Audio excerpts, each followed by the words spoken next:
Sejam muito bem-vindos a mais um podcast do programa 1 a 1 com Eduardo Santana.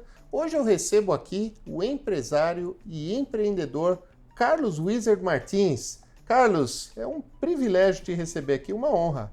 Eduardo Santana, é uma satisfação retornar ao seu programa e poder compartilhar com os queridos ouvintes experiências de empreendedorismo, experiências de sucesso, experiências de liderança. Carlos, você hoje é uma referência, né, no Brasil. Quando a gente fala de empreendedorismo, as pessoas olham para você, vê um empresário de sucesso, um empreendedor de sucesso, aí à frente de várias marcas, de vários negócios e tudo mais, né? Agora, da outra vez que eu tive a oportunidade de te entrevistar, você estava falando, não, puxa vida, eu também comecei lá na cozinha da minha casa, dando aula na cozinha lá de casa, né? E muitas vezes o empreendedor, que é o nosso ouvinte aqui, ele está lá na cozinha da casa dele e não tem não enxerga a possibilidade que um dia ele pode ter uma perspectiva diferente. Eu queria que você falasse um pouquinho disso, né? Desse seu começo, da sua trajetória, que é uma história tão bonita. Então, todo grande empreendedor, Eduardo, um dia ele foi um pequeno empreendedor. Todo pequeno empreendedor, um dia ele tem a capacidade, o potencial de se transformar num grande empreendedor. E não foi diferente no meu caso. Eu não sou herdeiro, eu não tive pais empresários, eu não vim de uma família abonada, pelo contrário, meu pai era motorista de caminhão, minha mãe costureira e eu ainda como jovem adolescente trabalhava para poder auxiliar na manutenção da casa. No entanto, eu acho que cada pessoa em determinado momento da vida tem algumas oportunidades e se ele abraça essa oportunidade, isso vai fazer um grande efeito, um grande resultado, vai ter um impacto grande. Se você analisar a minha trajetória, eu penso que a oportunidade que meus pais me deram de conhecer jovens missionários americanos, esses missionários americanos me abriram uma oportunidade de estudar nos Estados Unidos. Uau. Então isso já me deu assim uma diferenciação muito grande, porque você sabe que são poucos os jovens brasileiros que têm essa oportunidade. Então foi uma oportunidade que abriu, eu abracei a oportunidade. E que ano foi isso, Carlos? Desculpa. Naquela ocasião... Você foi para a América estudar lá? A primeira vez que você pisou nos Estados Unidos? Então aqui vamos voltar um pouco na história. Eu fui aos Estados Unidos em dois momentos distintos. Quando eu tinha 17 anos, eu fui totalmente, digamos assim, despreparado, desqualificado. Naquela ocasião, eu não tinha nem terminado o segundo grau ainda. Eu fui com $100 no bolso, para você ter uma ideia. Uau. E cheguei em Nova York, sozinho, sem ter parentes, sem ter algum tipo de apoio. Eu fui com a cara e com a coragem. Então, aprendi jovem como me tornar independente. Depois, mais tarde, quando eu já sou casado, já tenho filhos gêmeos, eu retorno aos Estados Unidos com a idade de 26 anos e daí sim eu vou estudar na Universidade de Brigham Young, no estado de Utah. Utah, muito legal. Vamos lá, vamos voltar. Quando você estava lá com 17 anos, chegou lá nos Estados Unidos, né? Imagina hoje, eu até estava assistindo uma palestra sua lá no BNI Evidência essa semana e você falou lá, né? Você enviaria o seu filho com $100 para se virar nos Estados Unidos? E acho que assim, a resposta em unanimidade é não, jamais, né? Mas você foi lá, você ousou e isso acabou te trazendo habilidades, conhecimentos que depois você acabou utilizando nos seus negócios.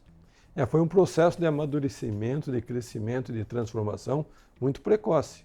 Porque imagina só um jovem com 17 anos, $100 no bolso, cair de paraquedas lá em Nova York, tendo que trabalhar para se sustentar, tendo que trabalhar para pagar as contas no final do mês, tendo que trabalhar para sobreviver, ou seja, não tinha ninguém mandando cheque, nem fazendo transferência, nem cartão de crédito para pagar tudo isso daí. Então, literalmente, foi um processo tremendo de transformação numa idade ainda de adolescente. Que ano foi isso, Carlos? O ano Foi 1972. 72. Sim. Puxa vida, eu tinha 2 anos de idade, tá? Então, E em 72, pouquíssimas pessoas falavam inglês. Ainda hoje, muito poucos falam inglês no Brasil, né? Imagine em 72. Isso realmente se tornou um diferencial competitivo na sua vida. é muito grande, porque eu, com 12 anos, conheci os jovens missionários americanos. Aham. E eles começaram a me ensinar o inglês. Então, a partir daquela idade de 12, 13 anos, eu comecei já a ter assim, uma visão um pouco maior de mundo.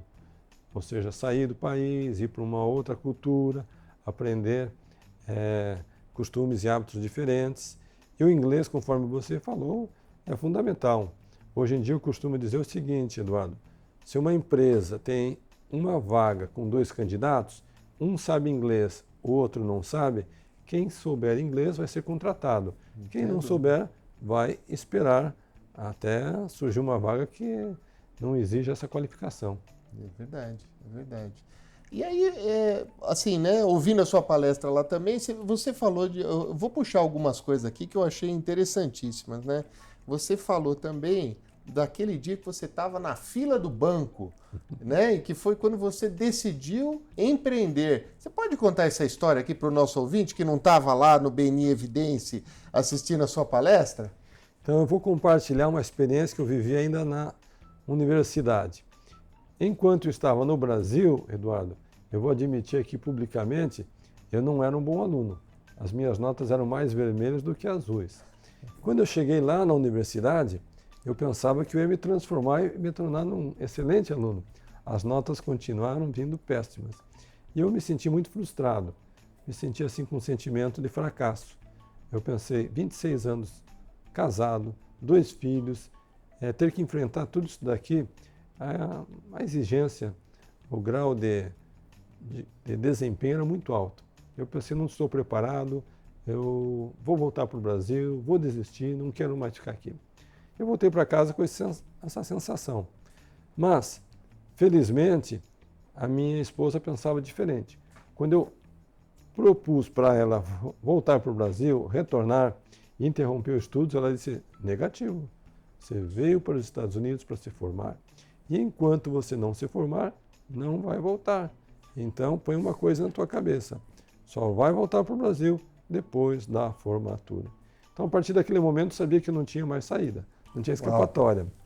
E, a partir dali, então, eu passei a ter mais disciplina, mais organização, ter uma metodologia, digamos assim, mais positiva, uma atitude mais positiva em relação aos estudos. Me formei e trabalhei por 1 ano no estado de Ohio, na cidade de Cincinnati. Fui contratado por uma empresa que tinha uma filial no Brasil. Depois de 1 ano, fui transferido para o Brasil. E você imagina, né? Um aluno brasileiro que passa 1 ano lá, é transferido para o Brasil, vem com todas as regalias que você pode imaginar. Bom salário, benefícios, automóvel da empresa, casa, tudo mais. No entanto, passado algum tempo, eu comecei a questionar se eu deveria ou não fazer a minha carreira como executivo. E aqui vem a resposta da sua pergunta. Quando foi o momento dessa... Turning point, seu. O turning point, essa redefinição de rumo. E a experiência aconteceu no Banco Bradesco. Era dia de pagamento. E eu estava na fila do banco para receber o meu humilde salário. E quando chegou a minha vez de ser atendido, eu vou admitir aqui que eu cometi uma imprudência. Eu vi em cima do balcão, tinha um cadastro e estava escrito assim, folha de pagamento confidencial da empresa para a qual eu trabalhava. E naquele momento já me deu uma curiosidade.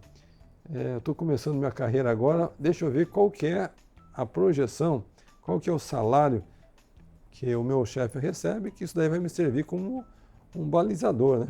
Eu vou ter como medir o meu futuro rendimento, meu ganho, meu salário.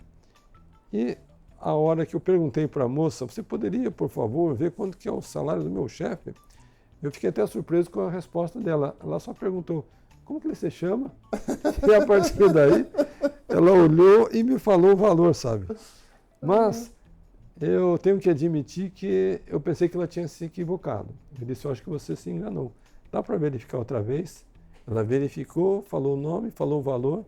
E eu achei o valor muito baixo do salário. Daí eu perguntei, esse pagamento é mensal, quinzenal ou semanal? A moça só deu risada e disse, claro que é mensal. A gente não faz pagamento semanal, quinzenal. Você pensa que está nos Estados Unidos? Então, eu coloquei o meu salário no bolso, mas eu voltei para casa, Eduardo e estimados ouvintes, com um grande questionamento. Será que eu vou querer gastar 10, 20, 30, 40 anos de carreira como executivo e quando estiver próximo à aposentadoria como meu chefe, será que eu vou querer ganhar esse tipo de ordenado, esse tipo de salário, esse tipo de remuneração? Então, algo dentro de mim dizia, Carlos, você pode mais. Você pode ter teus próprios projetos, você pode ter os teus próprios ganhos. Então, a partir daquele momento, eu acho que despertou o empreendedor que havia dentro de mim. Uma outra coisa que, ouvindo você falar, que me chamou muito a atenção, foi que logo que você se casou, você e sua esposa, vocês fizeram um plano e vocês decidiram ser prósperos. Eu queria que você falasse um pouquinho sobre isso, porque é algo que é muito interessante para o nosso ouvinte, né? A gente precisa decidir, a gente precisa querer fazer algo diferente, realmente pagar o preço. Eu queria que você compartilhasse um pouquinho essa decisão tão importante que você tomou na sua família. Eu gosto muito de colecionar pensamentos. E tem um que diz o seguinte, se você não sabe para onde vai, qualquer caminho vai te levar para lugar nenhum. E outro que diz o seguinte, você jamais vai adiante daquilo que você espera realizar. Ou seja, embora eu era um recém-casado ganhando um salário mínimo e minha esposa 2, nós tínhamos já uma previsão, nós já tínhamos uma ambição, nós já tínhamos uma, digamos assim, um planejamento de nós alcançarmos grandes resultados financeiramente. Ou seja, para quem acaba de casar e fazer uma meta de prosperidade, pode pensar que é ousado demais. Mas no fundo, a gente acreditava nisso. Então, eu sabia também que não adiantava apenas desejar a prosperidade, você tinha que pagar o preço. Então, essa minha decisão de ir fazer a universidade nos Estados Unidos, eu acho que foi parte do preço. Eu tinha que me qualificar, tinha que buscar novas habilidades e graças a ela também eu não desisti. Então, basicamente, eu costumo dizer que a maior parte da população do Brasil é pobre, Eduardo. Você sabe disso, os números comprovam. E tem duas razões por que a população, na sua grande maioria, vive na pobreza. A primeira é emocional. O pobre tem um jeito pobre de pensar. Ele costuma pensar assim, meus avós eram pobres, meus pais eram pobres, eu nasci pobre e vou morrer pobre. Então, quem pensa e acredita nisso, com certeza vai morrer pobre. Já a pessoa que vence, que é vitorioso, que ele saiu dessa condição, apesar da situação de limitação que ele foi criado, de onde ele nasceu, de onde ele viveu, de onde ele passou a infância ou a adolescência, ele é capaz de se projetar para um novo momento de vida e ele está disposto a fazer qualquer empenho, sacrifício necessário para chegar naquele patamar. Então essa é uma das razões e explicações e por isso que eu falo muito nessa transformação pessoal. Carlos, ainda nessa linha aí, né? Nós vivemos no Brasil e muitos países do mundo são assim. A gente tem uma herança cultural, né? Eu diria até um ranço cultural, que ele vem, ele basicamente, aparentemente, para você progredir, para você ser salvo, para você ser um homem ou uma mulher espiritual, você precisa ser pobre, né? E muitas vezes eu vejo, e eu mesmo já me deparei com esse tipo de raciocínio interno, né? Conversas internas, assim, onde aparentemente parece que a gente precisa ser pobre. Então, a gente encontra uma pessoa na rua e fala, tá tudo bem com você? O cara fala, não tão bem quanto você, mas eu vou indo, né? A pessoa tem dificuldade de falar, não, sim, eu estou bem, sim, eu estou progredindo, sim, eu quero mais, né? Isso é legítimo, né? Parece que as pessoas têm, de alguma forma, um certo receio de admitir que tem sucesso, que estão progredindo sim, estão ganhando dinheiro sim e trabalham muito para isso. E você teve essa mudança cultural na sua vida, você viveu também a cultura, na época, nos anos 70, imagina, norte-americana em comparação com a cultura brasileira. Eu imagino que você deve ter se deparado com esse tipo de situação N vezes durante a sua vida, e eu queria que você comentasse um pouco esse viés, esse mindset, porque tem a ver com a formação do mindset do empreendedor. Sim.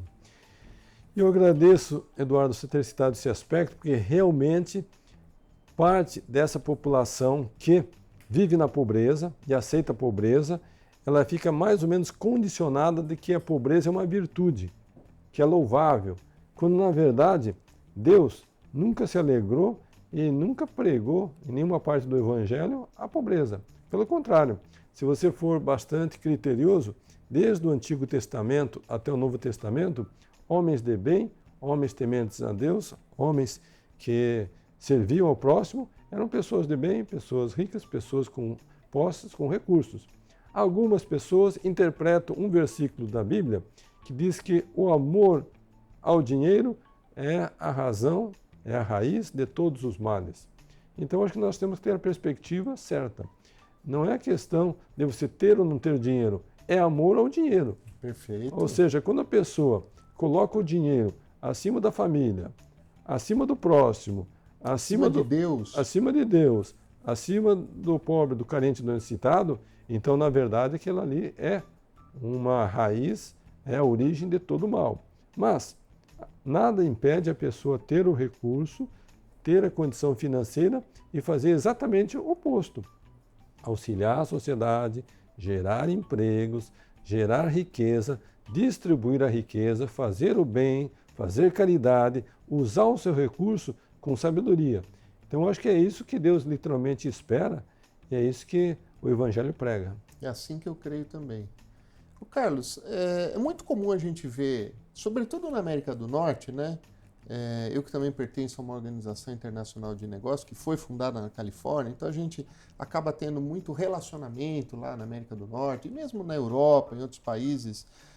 E lá existe uma tradição de reconhecimento, inclusive financeiro, daquelas pessoas ou daquelas entidades, instituições que nos ajudam a progredir. Então, por exemplo, universidades norte-americanas, né, é muito comum, você sabe disso, receberem assim, doações milionárias de pessoas muito bem-sucedidas porque reconhecem que aquela universidade foi algo realmente extraordinário, diferenciado para a sua vida, né?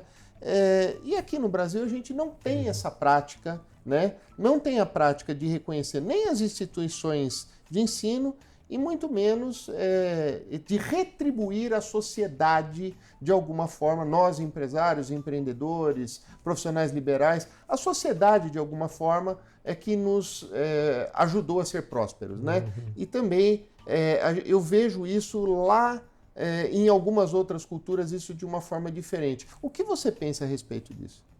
Eduardo, é uma pura realidade que você está citando, mas aqui eu preciso fazer um comentário e, de certa forma, uma observação que vai ser um contraponto à caridade que o americano faz em relação, por favor, seja as instituições, sejam as universidades, sejam ações assistenciais. Uhum. Por quê? É uma questão puramente de legislação. Olha só que curioso. Se você é brasileiro e se você paga o seu dízimo na instituição religiosa que você pertence, você é taxado sobre o dízimo que você paga. Se você vai fazer uma doação qualquer para uma instituição de caridade, você é taxado, você é tributado por aquela doação. Se você vai fazer uma doação para uma universidade, você é tributado, é taxado por aquela contribuição. Já nos Estados Unidos, é 100% contrário. Qualquer doação seja para uma fundação, para uma igreja, para uma instituição, para uma universidade, eu sou isento daquela minha doação.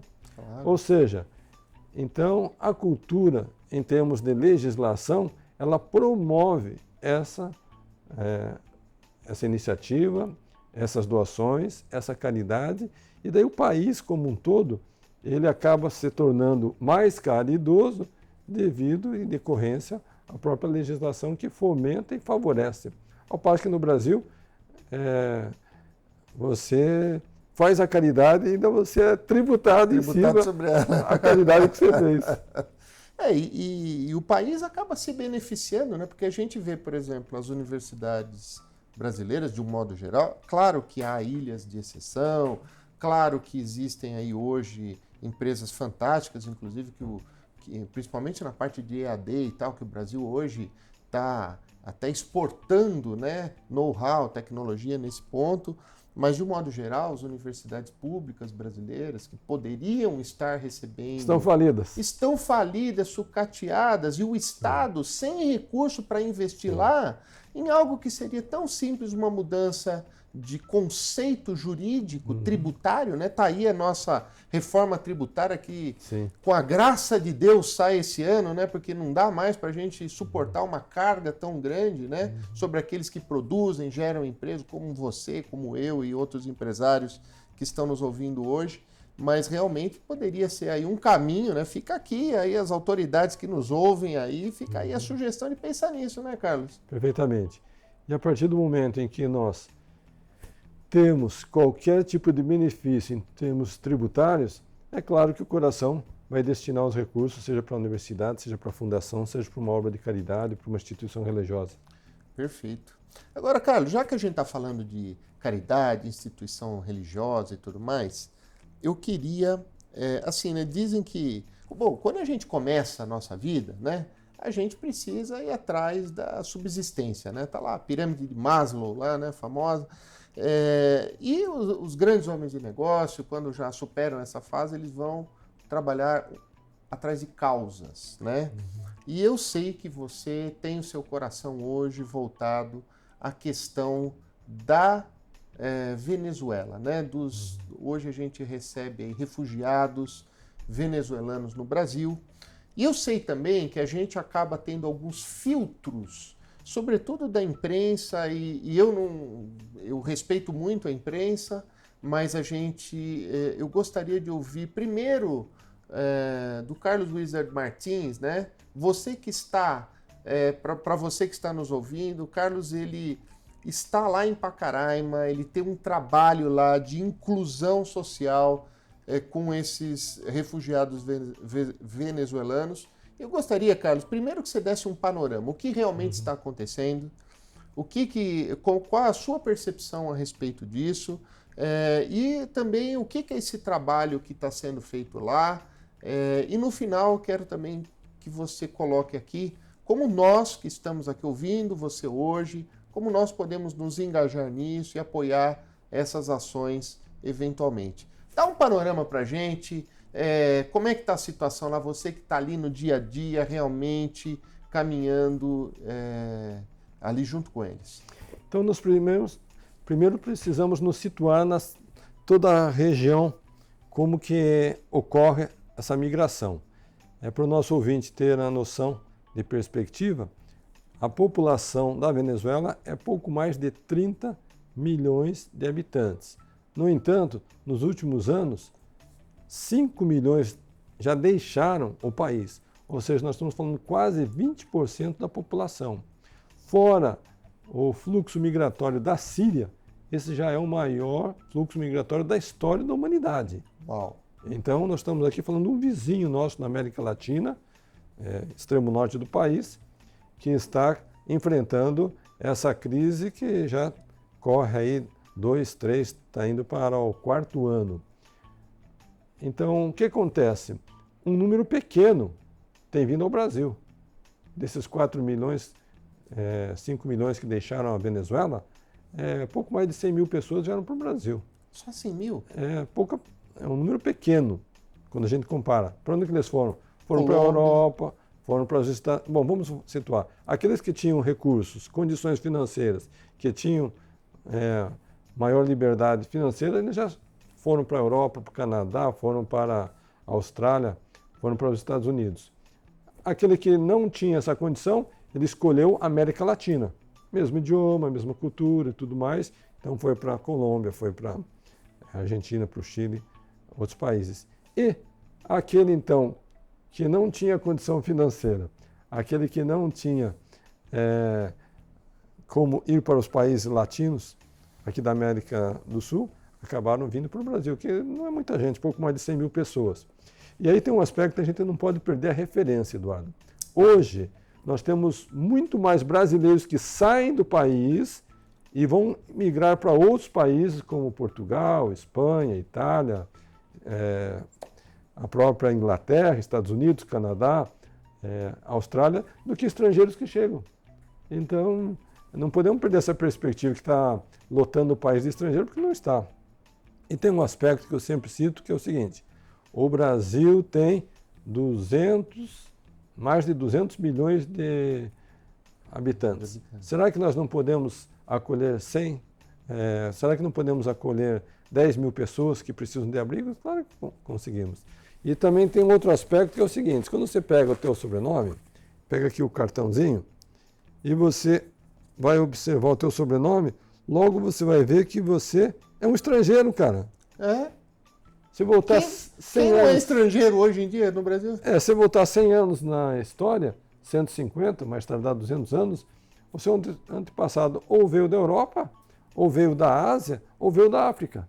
Então, se eu estou aqui hoje no Brasil, é porque algum dia o meu antepassado, ele foi um estrangeiro, ele foi um refugiado. E uma coisa posso te garantir, Eduardo: o nosso antepassado não chegou aqui com uma mala de dinheiro. Não. Possivelmente chegou com uma mão na frente e outra atrás para recomeçar a vida. É isso aí. Então é isso que nós estamos fazendo lá em Roraima. Faz 1 ano e meio que eu estou com minha esposa, Vânia Martins.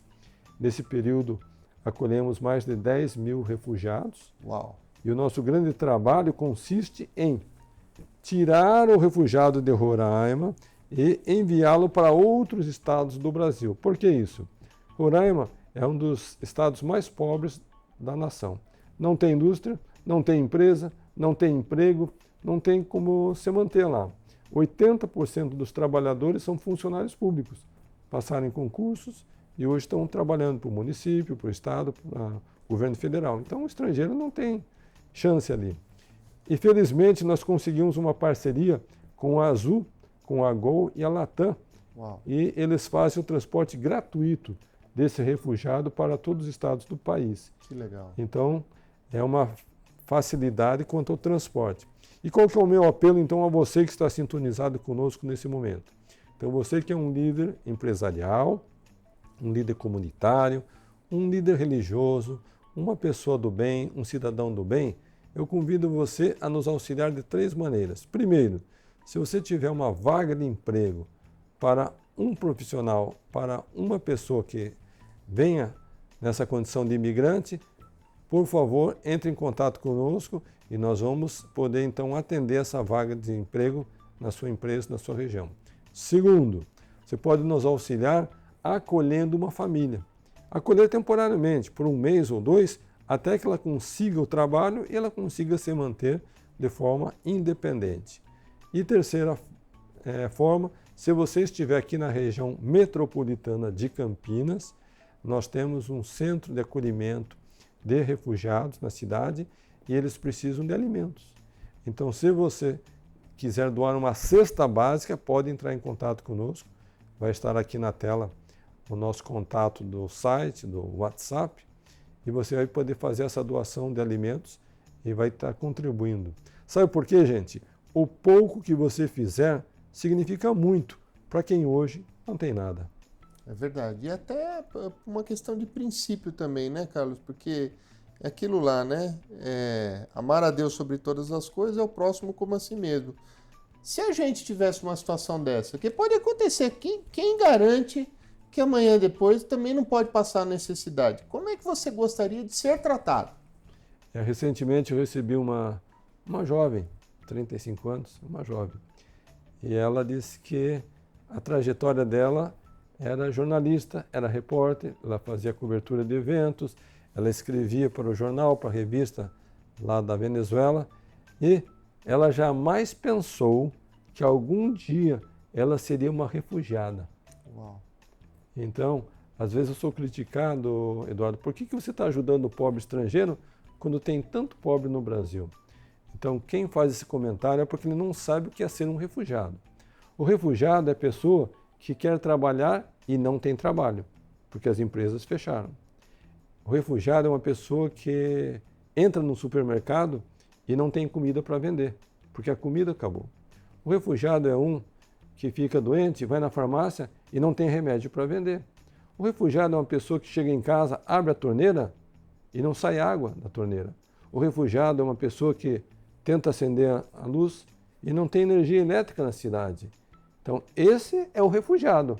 E são essas pessoas que nós estamos acolhendo lá em Roraima. Agora, qual foi a última vez que você tentou entrar no supermercado e não tinha comida, ou na farmácia não tinha remédio, ou você tentou trabalhar e não tinha trabalho, ou você abriu a torneira e não saiu água? Eu não lembro recentemente de acontecer isso no Brasil. É verdade. Eu não me lembro, mesmo na época da Revolução e tudo mais, lá atrás ainda tinha energia elétrica, tinha água e tudo mais, né? Claro que tivemos problemas, claro que passamos por vários desafios aí. Agora, realmente é algo extraordinário, né? Isso aí eu fico também, faço esse apelo, você que está nos ouvindo, nós também, eu quero contribuir, viu, Carlos? Eu quero me engajar nisso aí junto contigo, com a sua equipe, porque eu acredito que nós também aí hoje com as pessoas que a gente conhece, a gente levantar doações de alimento para ajudar esse pessoal aí, é algo que dá para a gente fazer, é possível, vamos fazer. Obrigado, agradeço antecipadamente a você, aos caros ouvintes que estão sintonizados conosco, porque não é um programa de assistencialismo, é um programa tão somente de dar uma chance para a pessoa recomeçar a vida, porque o imigrante, tudo que ele quer é conseguir recomeçar um trabalho, ter condição de ser autossuficiente, de ser autônomo. Ele não veio para o Brasil para ficar pendurado em programa de governo. É verdade, é verdade. E, aliás, eu acho que é isso aí, é isso que a gente precisa fazer. Ensinar a pescar, né? Ajudar no momento da necessidade e depois dar condições para que cada um desenvolva a sua vida, né? Perfeitamente. Agora, Carlos, para a gente já caminhando um pouco aqui para o nosso final, eu queria entender hoje o que você tem feito da vida, que você, com tanto sucesso, com tantas coisas que você fez, você poderia... Tem gente que fala assim, eu vou ganhar um dinheiro, né? Aí quando eu estiver bem, eu vou me aposentar, vou pescar, né? Não vou fazer mais nada, vou ficar dormindo o dia inteiro, né? Graças a Deus que tem gente que não pensa dessa forma, né? Como esse amigo que está aqui hoje, o Carlos Wieser Martins. E eu vejo que você é um cara hiperativo, você trabalha para chuchu, né? Não sei se você trabalha mais antes ou se você trabalha mais hoje. Eu tenho a impressão que você está trabalhando mais hoje do que quando você estava à frente disso aí. Mas fala um pouquinho, quais são os seus planos, o que você está pensando, como é que está hoje, até para o nosso ouvinte também entender, né? Hoje você acabou diversificando, você cuida de várias empresas, investe em vários negócios, enfim, é legal até para a gente ver e se inspirar em você, né? Aonde um empreendedor pode chegar, né? E como é a cabeça de um empreendedor, ele contou lá no comecinho, né? Agora eu quero saber um pouquinho a cabeça de um empreendedor maduro, bem-sucedido, quais são a postura que se deve ter. Compartilhe um pouquinho conosco. Eu penso que o indivíduo tem 4 fases na vida. Do seu nascimento até os 20 anos é a fase de formação. Ou seja, ele está estudando, está adquirindo conhecimentos, ele está em busca de se capacitar. Dos 20 até os 30 anos é a fase da definição. Ou seja, ele vai começar a pensar no futuro, como que ele vai vencer, como que ele vai ter sucesso, como que ele vai conseguir fazer a sua trajetória profissional. Daí dos 30 anos até os 50, 55, 60, é a fase da realização, da conquista, é a fase de implementar todo o seu potencial. E daí quando a pessoa chega na minha fase, que é dos 60 anos, daí ele tem dois objetivos. Primeiro é curtir o que ele já conquistou. E segundo é contribuir com a sociedade.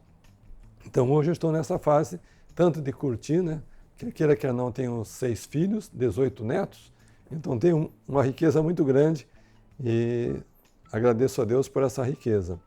E por outro lado, quem é empreendedor, ele não empreende tão somente por conquista financeira, ele empreende por realização, por satisfação e por contribuição. Conforme você citou, hoje estou à frente de vários projetos. Na área da alimentação, com Pizza Hut, KFC, Taco Bell, frango assado.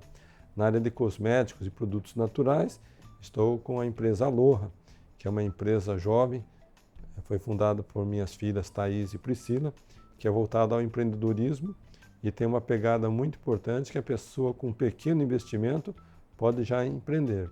Voltei também ao ensino de idiomas com o WhatsApp, em parceria com Flávio Augusto, e tenho uma participação importante no Social Bank, que é uma plataforma digital onde a pessoa com o celular consegue fazer toda a movimentação financeira de acordo com a sua capacidade.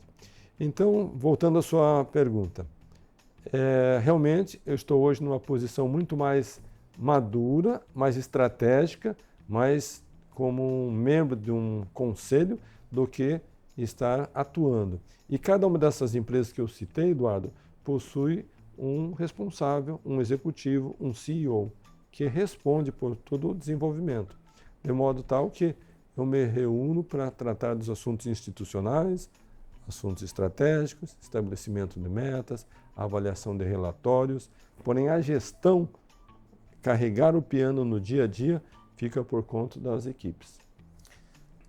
Sensacional, Carlos.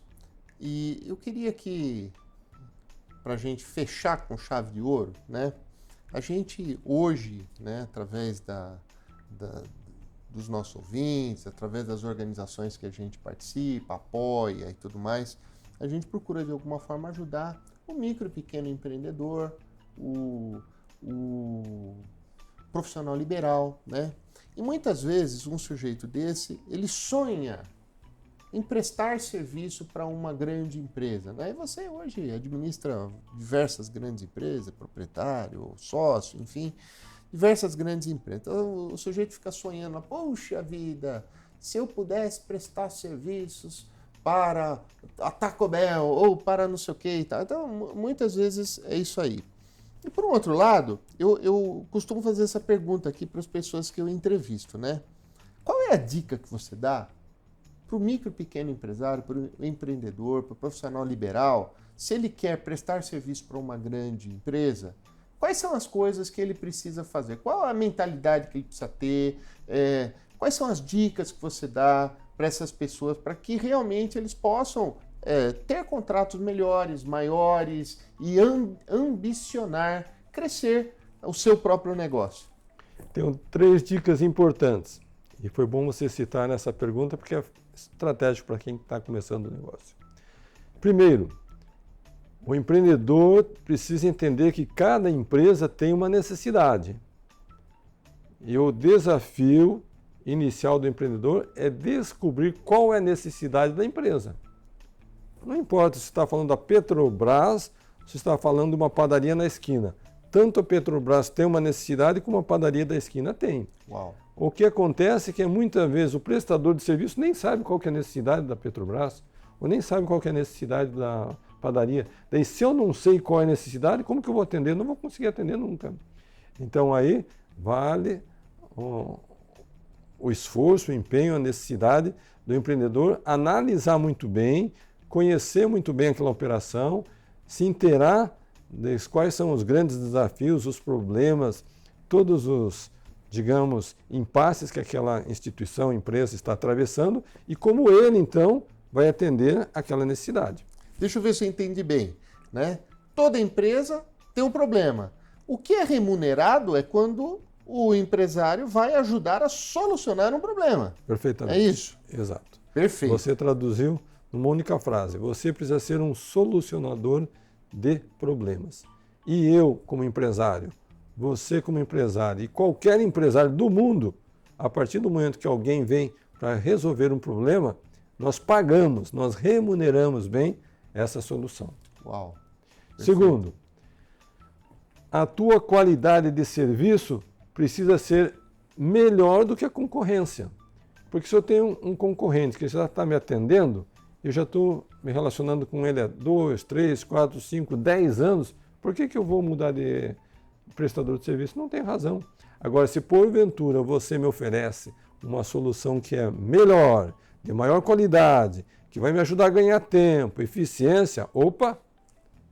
Chama atenção, brilha os olhos. Eu já estou interessado em ouvir a tua proposta. Aham. Então, a pessoa tem que ter essa sensibilidade de saber que o que ele oferece é melhor que a concorrência oferece. E o terceiro aspecto, você vai ficar até curioso de saber. O preço tem que ser um preço justo.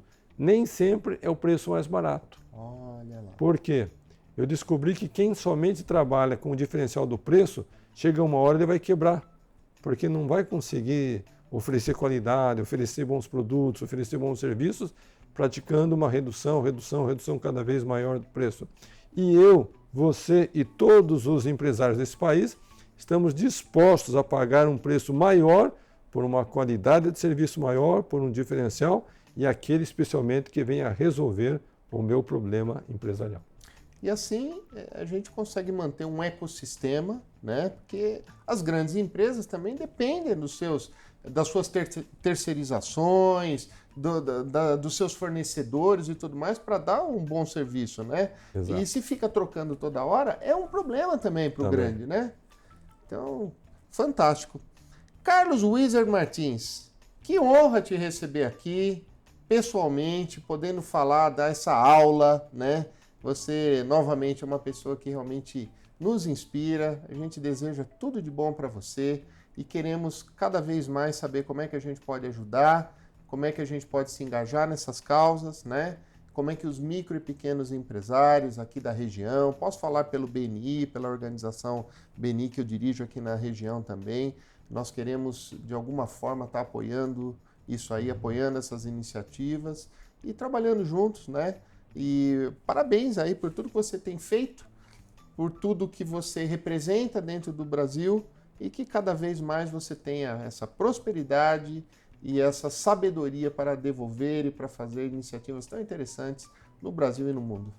Eu que agradeço a você, Eduardo Santana, e agradeço também a audiência dos nossos estimados ouvintes. E você pode entrar no site www.brasildobem.com.br. Vou repetir, hein? www.brasildobem.com.br. E ali você vai poder contribuir com essa causa humanitária, ou oferecendo uma vaga de emprego, ou acolhimento de uma família. E se for naturalmente da região de Campinas, é uma doação de uma cesta básica para o nosso centro de apoio que existe aqui na cidade. Então, faço votos de grandes realizações para você, para a sua organização e para todos que estão sintonizados conosco. E fica também o nosso agradecimento a você que nos acompanhou até agora nesse podcast. Espero que você tenha gostado tanto quanto eu gostei e até o próximo podcast aqui do 1 a 1 com Eduardo Santana. Fiquem com Deus e até lá!